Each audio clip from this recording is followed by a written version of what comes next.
Ouais, bonjour les amis. Alors en ce dimanche de début mai, nous allons lire le dernier chapitre de l'évangile de Jean, le chapitre 21. Nous allons lire les versets 1 à 19. Je vous rappelle que le chapitre 21 a été rajouté à l'évangile de Jean qui se terminait plutôt au chapitre 20. Vous allez voir, le texte est intéressant même s'il est un peu long. Après cela, Jésus se manifesta de nouveau aux disciples sur les bords de la mer de Tibériade. Voici comment il se manifesta. Simon-Pierre, Thomas, qu'on appelait Didyme, Nathanaël de Cana de Galilée, vous savez, les fils de Zébédée et deux autres disciples se trouvaient ensemble. Simon-Pierre leur dit « Je vais pêcher ». Alors il lui dit « Ok, nous allons avec toi ». Ils sortirent et montèrent dans la barque, mais cette nuit-là, ils ne prirent rien. C'était déjà le matin, Jésus se tint là sur le rivage. Mais les disciples ne savaient pas que c'était lui. Il leur dit « Hé, les enfants, n'avez-vous pas un peu de poisson ?» « Eh non, lui répondirent-ils. Il leur dit, mais écoutez, jetez les filets du côté droit de la barque et vous trouverez. Alors ils le jetèrent, et il y eut tant de poissons qu'ils ne pouvaient plus le ramener. Le disciple que Jésus aimait dit alors à Pierre, mais écoute, c'est le Seigneur. Dès qu'il eut entendu que c'était le Seigneur, Simon-Pierre ceignit un vêtement, car il était nu, et il se jeta à la mer. Les autres disciples revinrent avec la barque en tirant le filet plein de poissons. Ils n'étaient pas bien loin de la rive, à 200 coudées environ. Une fois descendus à terre, ils virent un feu de braise sur lequel on avait disposé du poisson et du pain. Jésus leur dit « Apportez donc ces poissons que vous venez de prendre. » Simon-Pierre remonta donc dans la barque et il tira à terre le filet que remplissaient 153 gros poissons. Et quoiqu'il y en eût tant, le filet ne se déchira pas.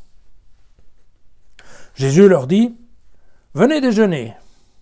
Aucun des disciples n'osait lui poser la question de « Qui es-tu » Il savait bien que c'était le Seigneur. Alors Jésus vient. Il prend le pain et le leur donne.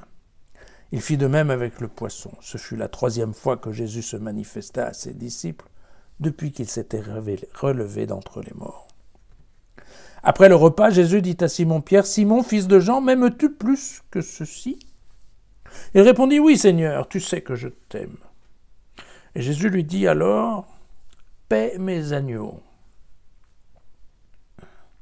Une seconde fois, Jésus lui dit, « Simon, fils de Jean, m'aimes-tu » Alors il répondit, « Oui, Seigneur, tu sais que je t'aime. » Et Jésus dit, « Sois le berger de mes brebis. » Et puis une 3e fois encore, il dit, « Simon, fils de Jean, m'aimes-tu » Pierre fut attristé de ce que Jésus lui avait dit une 3e fois, « M'aimes-tu » Et il reprit, « Seigneur, toi qui connais toutes choses, tu sais bien que je t'aime. » Et Jésus lui dit, « Paie mes brebis. »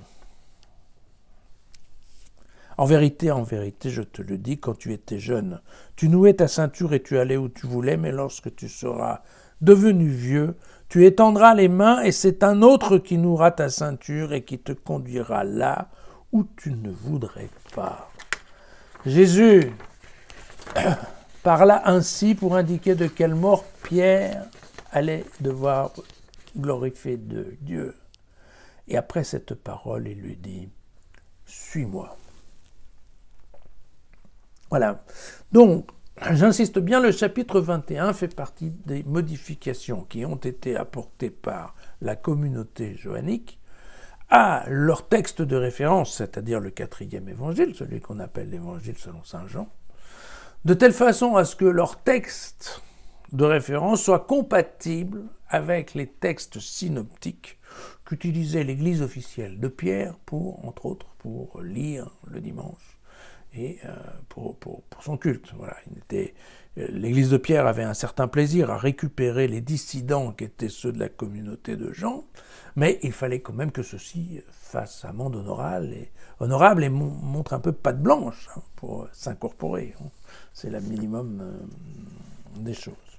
Alors, je vous rappelle quand même que justement cette absorption qui a été faite, elle vient du fait que donc au sein de la communauté de Saint Jean, qui utilisait donc cet évangile de Saint Jean comme référence, eh bien il y a cette question de la nature de Jésus, et typiquement l'évangile de la communauté johannique privilégie la nature divine de Jésus.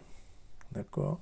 Et une fois qu'on a dit ça, il est évident qu'il y a un glissement facile à faire entre Jésus et Dieu, Jésus est l'image de Dieu, et une image, ou même quelqu'un de nature divine, en fait, ne connaît pas la souffrance humaine. Et donc, ça explique qu'il n'ait aucun problème pour aller se faire crucifier, par exemple, puisque de toute façon, pendant la Passion, Jésus n'aurait rien senti. Enfin, c'est sous cette division qu'on appelle en fait le gnosticisme exactement. La gnose étant assez proche, mais c'est plutôt ceux qui pensent qu'ils connaissent Dieu lui-même, et non pas Jésus comme étant l'intermédiaire. Et donc, ce mouvement gnosticiste a été considéré ensuite comme une hérésie. Et donc, à ce moment-là, vous aviez le choix, en effet, soit il fallait choisir d'être hérétique, soit il fallait choisir de se réintégrer avec la paroisse officielle de Pierre, ce que font un certain nombre de fidèles, bien évidemment. D'accord ? Bon. Donc ça, une fois qu'on a dit ça, on comprend bien, on va mieux comprendre un certain nombre de petits détails qu'il faut quand même qu'on prenne dans la liste, parce que c'est un texte qui, comme toujours dans l'évangile de Jean, il y a des symboles. Il faut bien comprendre encore une fois que Jean, c'est un travail, l'évangile de Jean est plus un travail collectif que le travail d'un rédacteur en lui-même. Même s'il y avait un rédacteur qui a rédigé, effectivement, il a rédigé en fait une pensée collective. Et donc, évidemment, on va retrouver dans cette écriture du chapitre 20 eh bien, les mêmes traits littéraires qu'on trouvait dans les autres chapitres. Donc il faut en effet regarder un peu pour comprendre un certain nombre de symboles. Vous voyez que ils ont été reprendre donc ce passage sur le lac de Tibériade, qui servait aux synoptiques, vous savez, pour raconter la constitution de l'équipe, avec Jésus qui passait le long de la plage et qui leur disait « Toi, suis-moi ». Et d'ailleurs, le clin d'œil de Jean, vous le voyez, puisqu'au dernier verset, eh bien, effectivement, voilà, Jésus dit à Pierre « Suis-moi ». Donc c'est bien là-dedans qu'on est, et nous avons la pêche miraculeuse qui, elle, était dans l'évangile de Luc, mais elle était au chapitre 5. Vous savez que chez Luc, c'est ce qui justifie le fait que les disciples vont suivre Jésus, parce qu'en effet, effectivement, avec Jésus, la pêche est nettement meilleure que sans. Alors, dans les petits détails, eh bien, vous voyez, en l'absence de Jésus, il fait nuit. Ça, c'est « Je suis la lumière du monde ». La pêche ne marche pas, d'accord ? On n'oublie pas, je suis le pain de vie. Voilà, les disciples sont 7, voilà, un nombre parfait, pour signifier en fait la totalité de l'Église réunie. Voilà.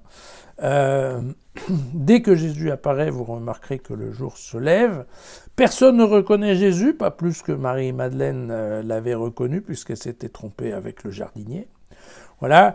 Le filet qui est plein à craquer, mais qui ne seront pas, ça c'est l'image de l'Église unique, une Église capable d'absorber justement des espèces assez diverses de chrétiens, y compris ceux de la communauté johannique.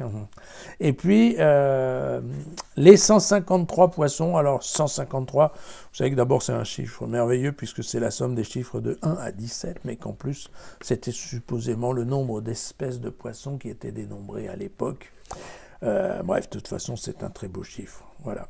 Le feu qui est sur la plage nous rappelle évidemment le feu dans la cour de Pilate, et donc on se rend bien compte qu'à chaque fois qu'il y a un feu, eh bien Pierre n'est pas loin.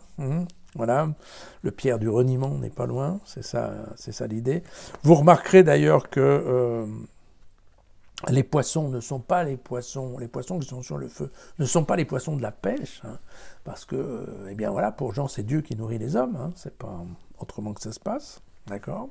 Bien.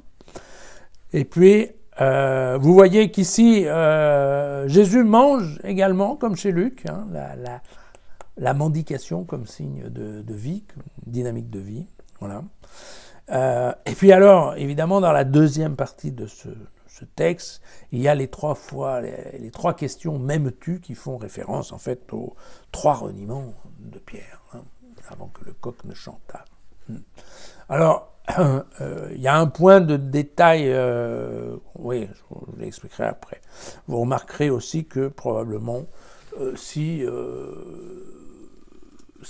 Pierre est nu et qu'il se jette à l'eau, c'est qu'il a honte. Alors il a honte d'abord parce qu'il va retrouver Jésus, c'est la première fois qu'il le retrouve après les reniements, donc il ne doit pas être très à l'aise.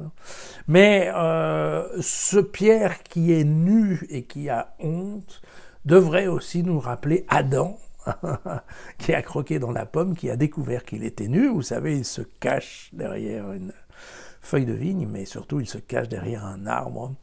Quand Dieu l'appelle en lui disant « Adam, où es-tu » Vous trouverez ça dans le livre de la Genèse. Voilà, le point de détail sur les 3 fois « m'aimes-tu », alors c'est parce que c'est comme ça. En grec, il y a 3 manières de dire « aimer ». Il y a l'amour éros, qui est un amour réciproque, mais pas que l'amour sensuel, hein, qui est aussi un amour, mais un amour qui attend que l'autre vous aime aussi. Voilà, vous avez l'amour agapé, qui est l'amour, là au contraire, sans aucune attente réciproque, qui est l'amour jusqu'à donner sa vie. Un amour de sacrifice, jusqu'à qu'on appelait en fait le summum, si vous voulez, de l'amitié. À cette époque-là, c'était de mourir pour ses amis. Voilà, l'agapé. Et puis la 3e manière de parler d'amour, c'était ce qu'on appelle philia, en grec, qui a à voir avec la camaraderie, on va dire. L'amitié au sens camarade. Et donc, en fait, quand on revient au texte grec de cet évangile, eh bien, on se rend compte que les 2 premières fois, Jésus pose la question en termes d'agapé, c'est-à-dire « m'aimes-tu au point de perdre ta vie pour moi ?» Je me souviens que Pierre sera martyr. Et les 2 premières fois, Pierre répond en utilisant le terme de philia, donc d'amitié amicale, camaraderie. D'accord. Et donc la 3e question que va poser Jésus, là, Jésus va descendre au niveau de Pierre et va lui poser la question sur le terme de la camaraderie. Et c'est là où, en effet, Pierre va être, soi-disant, blessé. Comment tu ne sais pas que je t'aime. Voilà. Mais donc, voilà, Jésus s'est mis à la hauteur de Pierre, qui lui ne voit que une relation de camaraderie. Or, le dernier verset, il fait bien référence à la mort en martyr de Pierre, qui était crucifié la tête en bas, selon la tradition. Mais, et vous voyez que Jean fait bien attention, cette histoire de ceindre la ceinture, mais vous voyez bien que Jean insiste bien sur quelle mort devait glorifier Dieu. Et donc, vous voyez qu'ici, typiquement, Pierre, qui refusait d'utiliser le terme agapé, c'est-à-dire je t'aime au point de donner ma vie pour toi, eh bien à la fin, il va bien effectivement mourir en agapé. Il va bien effectivement donner sa vie pour Jésus. Bien. Voilà. Dernier point qui me paraît être intéressant, vous voyez que même si c'est le disciple bien-aimé qui reconnaît le premier Jésus, une fois de plus, hein, on est exactement dans le cas de la course vers le tombeau, c'est bien le disciple bien-aimé qui est le premier à reconnaître Jésus, mais vous voyez que c'est quand même Pierre qui reste le chef, hein, puisque à la fin, c'est bien à Pierre que Jésus lui dit « suis-moi », d'accord, pour être le berger des agneaux et des brebis. Voilà. Donc, replacer Pierre dans une position de chef de l'Église, c'est bien là l'objectif de ce chapitre 21, écrit un peu tard, certes, mais écrit quand même. Voilà, à demain.